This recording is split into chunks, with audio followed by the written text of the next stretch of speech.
Oke ya. Nah, mungkin Anda bertanya apa hubungannya dengan perseptron yang tadi, Pak? Gitu ya. Nah, di sini loncatnya di sini. Loncatnya di sini. Ketika kita bicara perseptron, mudah-mudahan bisa dipahami ini. Ketika bicara perseptron, kita bicara ada sebuah nilai W1 dikalikan dengan X1 ditambah dengan W2 dikalikan dengan X2 ditambah dengan B sama dengan 0. Tapi kan bisa general, Pak. Ya, bisa general ya. Sigma I sama dengan 1 sampai dengan N, kemudian WI, XI gitu ya, ditambah dengan B. Biasnya. Nah, ketika di garis lurus, ketika kita bicara tentang garis lurus itu punya yang namanya persamaan. Kalau saya sedikit loncat ya, dia adalah Y sama dengan MX ditambah dengan B. Masih ingat? Y sama dengan MX tambah B ya. Jadi kalau kita gambarkan ya, ini ada hubungannya ke sini ya.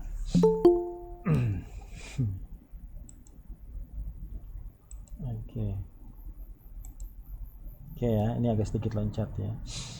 Nah, ini sebenarnya kalau kita rubah ya, Y ini kita bisa jadikan sebagai X2-nya ya. Kemudian M, saya tulis M aja. Kemudian X adalah X1 ditambah dengan B ya. Nah, B di sini sama nih sama B di sini. Ini kalau saya rubah rumusnya, atau coba saya gambarkan tentang garis lurus dulu ya. Ini saya menjelaskan tentang sebuah garis lurus. Oke. Saya ngambil yang persamaan, ada yang namanya Y sama dengan MX ditambah dengan B. Oke, M adalah slope. M ini adalah kemiringan. Ya, rumusnya adalah apa? Delta Y dibagi dengan delta X. Nanti kita bahas. B ini adalah intercept. Intercept ini apa? Intercept ini adalah titik potong ya, garis dengan sumbu Y aja ya, sumbu Y. Oke, mudah-mudahan Anda bisa paham ini. Saya loncat aja ke page yang baru ya. Misalnya saya punya persamaan Y sama dengan 1/2X ditambah dengan 2 ya. Jadi behind all semuanya ini ternyata matematik ya. Ini apanya? Ini adalah M nya. Oke. Ini apanya? Ini adalah interceptnya. Jadi kalau kita mau gambarkan persamaan ini gimana, Pak? Kalau kita mau gambarkan persamaan ini ya, maka hintnya gitu ya. Apa itu hintnya? Mudahnya kita mulai dari intercept dulu ya. Kita mulai dari intercept. Intercept ini gampang di sini. Intercept ini adalah titik potong dengan sumbu Y. Jadi ini adalah X ya. Ini adalah X-nya, ini adalah Y-nya. Ini adalah 0, ini adalah 1, ini adalah 2, sini adalah 3, sini adalah 4, di sini adalah 5 ya. Sini 1, sini 2, sini 3, sini 4. Kalau kita punya persamaan seperti ini ya. Saya nggak bahas yang 2 titik ya. Nanti 2 titik sebenarnya ada rumusnya lagi ya. Saya mau agak sedikit cepat aja ke sini. Y sama dengan 1/2X tambah 2. Maka saya katakan ini adalah sama dengan Y sama dengan MX ditambah dengan B. Nah, berarti B ini adalah intercept. Intercept adalah titik potong garis dengan sumbu Y. Nah, kalau di sini B-nya sama dengan 2 ya, maka ini adalah titiknya di sini. Ya, jadi kondisi ini titik ini adalah merepresentasikan intercept B sama dengan 2. Gitu ya. Dan misalnya di angka 2 berarti. Ya, di 2 di sini. Oke. Nah, jadi si intercept ini adalah titik potong garis ya, garis lurus dengan sumbu Y-nya, dengan sumbu Y-nya tuh di sini. Nah, garis lurusnya mana, Pak? Gitu ya. Garis lurusnya mana? Garis lurusnya kita dapatkan dari apa itu namanya? Parameter yang satunya lagi. Parameter yang satunya lagi adalah M, ya. Maka M, ya ini saya bikin baru lagi deh. Y sama dengan 1/2 M ditambah dengan berapa tadi? 2, ya. Maka kita katakan B-nya adalah 2, M-nya adalah 1/2. Dari sini kita dapat gambarkan, saya bikin agak gede di sini. Oke ya, mudah-mudahan lompatnya nggak terlalu jauh. Ini adalah X, ini adalah Y, ini adalah 0, ini adalah 1, 2, 3, anggap aja bagus ya. Kemudian 1, 2, 3, 4, 5 gitu ya. Dari sini kita tahu interceptnya 2. Intercept tuh di sini. Ini intercept nih. Ini adalah B sama dengan 2 gitu ya. Ya, titik potong garis. Garisnya mana, Pak? Maka kita perlu paham yang namanya M ya. M itu apa? M itu adalah slope atau kemiringan ya. Oke, dapatnya dari mana? Dapatnya dari membandingkan perubahan Y dengan perubahan X. Kalau Y bicaranya tentang apa? Apakah dia naik atau dia turun? Kalau X bicaranya tentang apa? Apakah ke kanan atau ke kiri? Maka delta Y dibandingkan dengan delta X, berapa banyak Y naik atau turun, berapa banyak X ke kanan atau ke kiri. Di kasus kita, delta Y delta X-nya adalah 1/2. 1/2. Maka dapat kita simpulkan delta Y-nya sama dengan 1, delta Y-nya adalah plus 1, delta X-nya adalah plus 2. Kalau dia plus, maka dia naik ke atas karena dia plus. Kalau dia min, maka dia turun ke bawah. Kalau dia plus 2, maka ke mana? Dia lari ke kanan 2. Jadi kalau ini plusnya, ini adalah minnya, ini adalah plusnya, ini adalah minnya. Terus hubungannya di mana, Pak? Hubungannya di sini. Ini adalah satu titik acuan yang akan kita carikan titik berikutnya dari slope-nya. Tadi saya sampaikan delta Y-nya sama dengan plus 1, delta X-nya berapa? Plus 2. Maka dari sini Y-nya apa? Y-nya adalah ke atas. Ke atasnya berapa? Ke atasnya adalah 1. Nah, kayak gitu. Itu adalah delta Y sama dengan 1. Naik ke atas ini. Udah selesai belum? Belum. Kita harus ada delta X-nya. Delta X-nya berapa? Delta X-nya adalah plus 2. Maka di sini, dari titik yang di sini, maka kita loncat ke kanan 2. Jadi 1, 2. Maka kita dapatkan koordinat di sini. Ya, berapa koordinatnya? Kebetulan koordinatnya adalah 2,3 kayak gitu. Maka ini adalah titik kedua yang bisa kita gunakan untuk menggambarkan garis lurus ini. Maka garis lurus ini adalah Y sama dengan 1/2.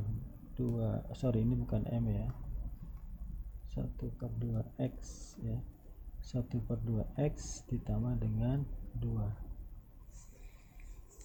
Bisa dipahami ini? Bisa diterima? Ini pelajaran SMA juga lah. Bisa, Pak? Ya, bisa ya. Bisa, Pak. Nah, ini harus coba contoh soalnya yang lain, Pak. Coba, Pak. Soal yang lain. Oke, ya, Pak. Siap. Soal yang lain saya kasih minus ya. Ya, yang minus, Pak. Kita Y sama dengan minus 2/5 dikurang dengan, ini ada X nya ya, 2/5 X dikurang dengan 3 ya. Diekstrak berarti apa? B nya berapa? Minus 3 gitu. M nya berapa? Karena 2 Minus, per 5. nah nanti minus 2/5 ini bisa min 2/5, bisa 2/-5. Ini sama aja semua ya. Anda mau ambil yang ini, kalau ini kan turun 2 kanan 5 ya, kalau di sini naik 2 kiri 5, nanti hasil akhirnya sama. Oke, nanti bisa dicoba. Oke, kita bahas di sini, kita gambarkan di sini, berarti ada minusnya ya. Ya, oke, berarti mana minus 3 nya? Ini adalah 0, ini adalah min 1, min ya, min 1, min 1, min 2, min 3. Maka interceptnya di sini. Ini interceptnya di sini. Kemudian M-nya berapa? M-nya misalnya saya ambil di sini ya. Berarti dia minus 2 kan? Minus 2 kan berarti turun ya. Berarti di sini ada minus 4, minus 5. Berarti dia turun 2 nih. Saya pakai yang ini. Kalau Anda pakai yang ini juga sama aja nanti hasilnya. Berarti minus 2, dia turun 2 di sini, 1 2. Kemudian 5 dia pindah 5 di sini. Berarti 1 2 3 4 5. Maka koordinatnya di sini. Kan tadi di sini ya, terakhir kan dia turun sini. Maka koordinat yang keduanya di sini. Maka kita bisa gambarkan garis lurusnya adalah di sini. Yang melewati 2 titik ini gitu. Ini adalah Y sama dengan minus 2/5 X dikurang 3 ini. Gitu ya. Nah, apa hubungannya dengan kasus kita, Pak? Batasan neuron. Apa hubungannya dengan perseptron gitu ya. Nah, di perseptron tadi ya, di perseptron tadi ini sebenarnya di sini dibahas ya, di sini dibahas, di PDF ini dibahas. Oke, mana dia? Ini di PDF berapa ini? Mana dia nih? Ini dia nih, ini yang saya coba gambarkan ya. W1X1 ditambah dengan W2X2 ditambah dengan B. Ya, tadi saya bilang W1 ya, di sini W1X1 ditambah W2X2 ditambah dengan B ya. Ini persamaan perseptron awalnya ya. Kalau kita mau coba rubah ini, oke deh, saya pertama yang harus dipahami gini dulu, sebelum lari ke sini ya, sebelum lompat ke sini. Jadi gini, tadi kan Anda sudah paham masalah bias sama masalah ini ya. Anda sudah paham masalah ini ya, ini saya ambil dari sini. Anda sudah paham, ini saya biasanya mengatakan adalah karakteristik gitu ya. Saya biasanya mengatakan ini adalah karakteristik ya, karakteristik sebuah garis lurus ya. Ya, itu dipengaruhi ya, yang pertama adalah intercept gitu ya, atau B, yang kedua adalah slope atau M, kayak gitu ya. Jadi yang membuat garis lurus itu berbeda, nah ini yang harus Anda pahami dulu ya. Jadi yang membuat sebuah garis lurus itu berbeda, seperti misalnya ya, apakah dia akan seperti ini sebuah garis lurusnya ya, apakah garis lurusnya adalah seperti ini, atau garis lurusnya adalah seperti ini, atau garis lurusnya adalah seperti yang lainnya misalnya ya. Maka ini semua 3 garis yang berbeda ini berbeda karena B ya dan M-nya masing-masing berbeda. Seperti itu. Itu dulu dipahami. Jadi nah, apa hubungannya sama masalah kita? Masalah kita tadi sudah saya sampaikan di sini. Kita akan mencari sebuah garis lurus yang akan memisahkan 2 kelas ini. Nah, jadi masalahnya adalah mencari garis lurus yang bisa memisahkan 2 data di sini. Kemudian saya katakan garis lurus itu dipengaruhi sama intercept dan slope. Maka masalah kita itu akan mencari B dan M yang pas ya, sehingga dia dapat memisahkan dua kelas. Bisa dipahami itu enggak? Baru nanti kita loncat ke yang tadi. Ketika kita bicara tentang perseptron, di situ ada persamaan W1X1 ditambah dengan W2X2 ditambah dengan B. Kalau kita compare dengan persamaan kita, Y sama dengan MX ditambah dengan B, ya, maka ini saya bisa katakan ini adalah X1, ini saya bisa katakan adalah X2 gitu ya. Maka kalau saya mau rubah ini rumusnya, maka di sini ada X2 sama dengan MX1 ditambah dengan B.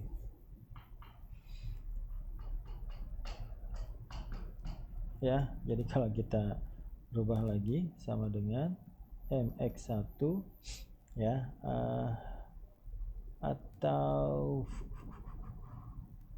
ini ya, coba kalau rumus ini kita rubah menjadi rumus yang di sini ya. Coba saya ambil yang itu aja deh, yang cara kedua. Kalau rumus ini kita rubah menjadi rumus persamaan garis lurus, jadinya gimana?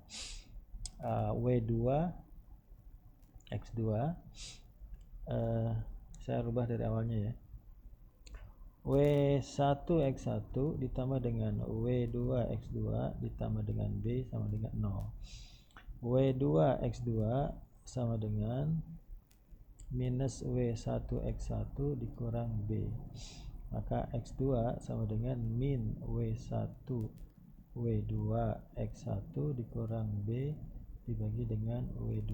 Nah, ini udah nyambung nih. Berarti ini adalah M, yang ini adalah B versi slope-nya.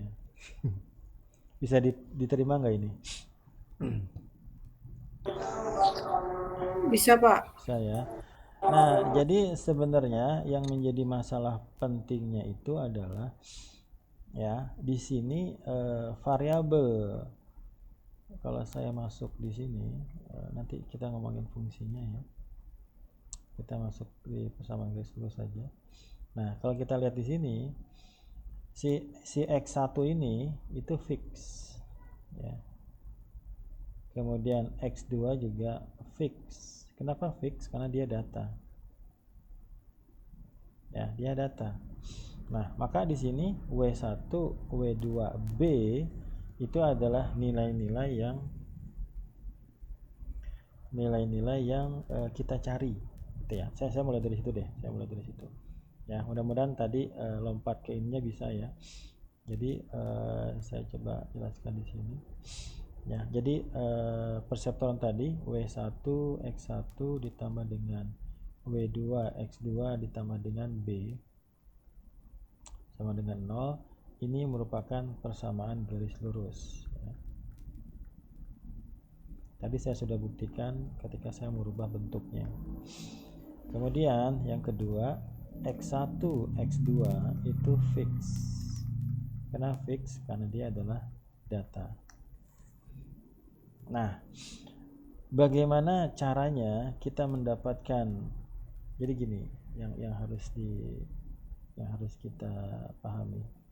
Kita punya data, di mana data itu terkonsentrasi seperti ini. Ini adalah data tipe pertama, ini adalah data tipe yang kedua. Gitu ya. Ini datanya tadi udah kita bahas. Nah, dari data-data yang kita miliki di sini, bagaimana kita mencari nilai W1, nilai W2, nilai B ya, sedemikian sehingga ya, ini kalimat pemaksaan, sedemikian sehingga nanti kita bisa mendapatkan sebuah garis lurus seperti ini. Bisa juga yang beda lagi lah, agak sedikit berbeda. Jadi permasalahannya adalah fokusnya adalah bagaimana mencari nilai W1, W2 dan B ya. Oke, udah 20 menit ya. Ini kayaknya nggak selesai ya. Saya belum masuk error juga ini.